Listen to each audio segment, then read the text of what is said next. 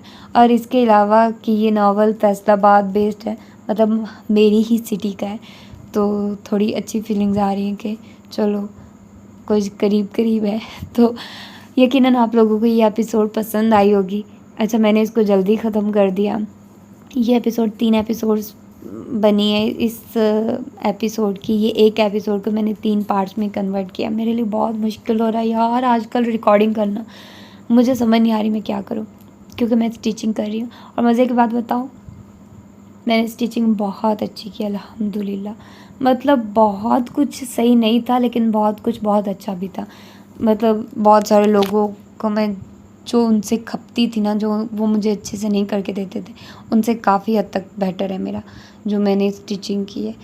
تو ہوپ فلی کہ آگے بھی میں ایسی اچھی اسٹیچنگ کروں گی۔ تو آپ لوگ دعا کیجیے گا، اور ملتے ہیں پھر کسی اور اچھے سے ناول کے ساتھ۔ میں کوئی اور ناول بھی اپلوڈ کرتی ہوں اس چینل پر، ٹھیک ہے؟ تو آپ لوگ وہ بھی سنیں گا۔ تو اپنا ڈھیر سارا خیال رکھیے گا۔ اللہ حافظ۔